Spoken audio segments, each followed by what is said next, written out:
Assalamualaikum warahmatullahi wabarakatuh. Saleh dan Saleha, gimana nih kabar kalian hari ini? Semoga sehat walafiat dan selalu bersemangat untuk menuntut ilmu di setiap harinya.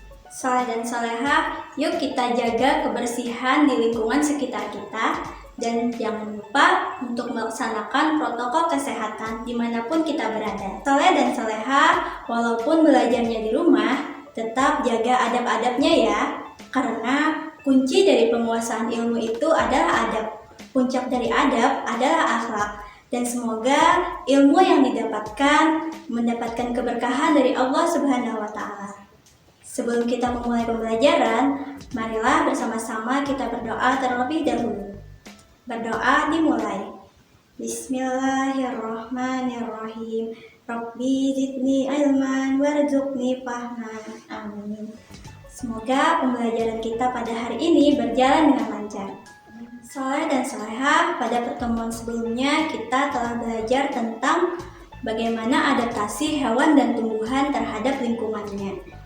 Masih berhubungan dengan adaptasi, pada pertemuan kali ini kita akan membahas tentang manfaat dari adaptasi hewan dan tumbuhan tersebut. Apa saja manfaat adaptasi hewan dan tumbuhan terhadap manusia dan lingkungannya, serta bagaimana upaya kita melestarikan hewan dan tumbuhan tersebut.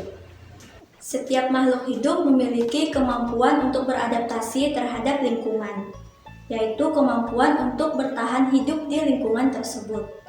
Dari adaptasi tersebut, makhluk hidup memiliki struktur dan bentuk khusus yang dimilikinya. Struktur dan bentuk khusus itu ternyata memiliki manfaat bagi manusia serta lingkungan. Apa saja manfaat dari struktur makhluk hidup tersebut? Yuk kita simak penjelasan berikut ini. Yang pertama adalah manfaat tumbuhan bagi manusia dan lingkungan.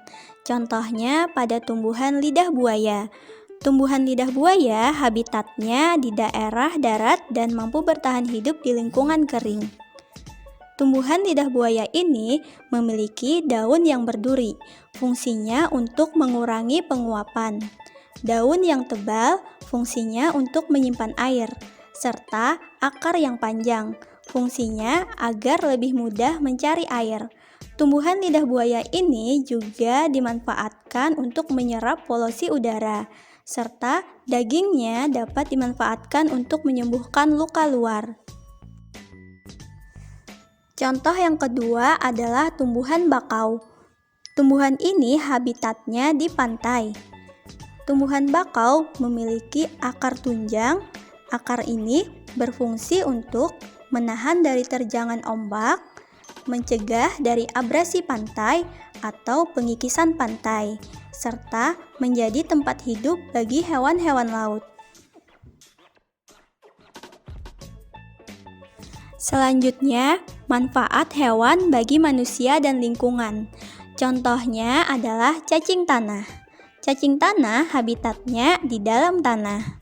Cacing tanah, kotorannya dapat dimanfaatkan untuk menyuburkan tanah, serta gerakan cacing tanah di dalam tanah dapat menggemburkan tanah sehingga membuat tanah menjadi subur. Contoh yang kedua adalah domba.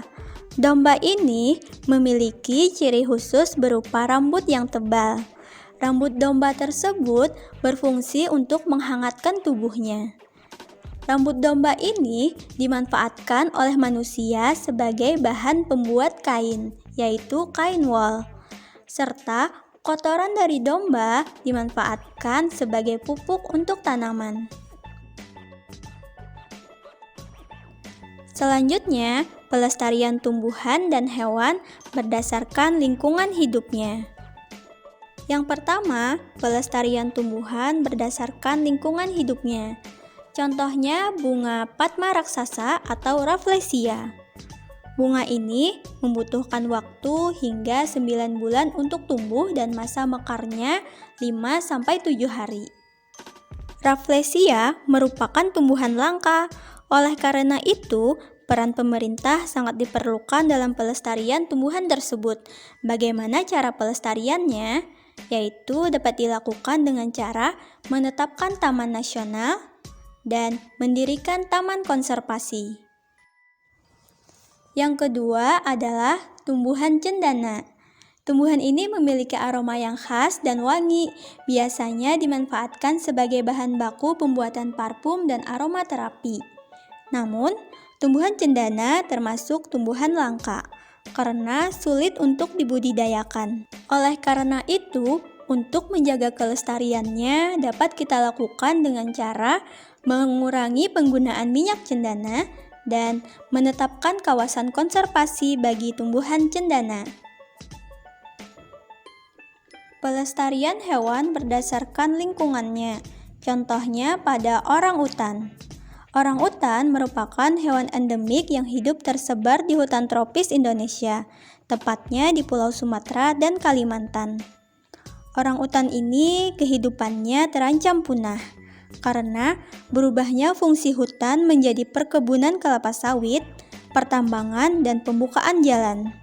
Bagaimana upaya kita untuk melestarikan kehidupan orangutan tersebut? Yaitu dengan cara melindungi orangutan di tempat penangkaran khusus.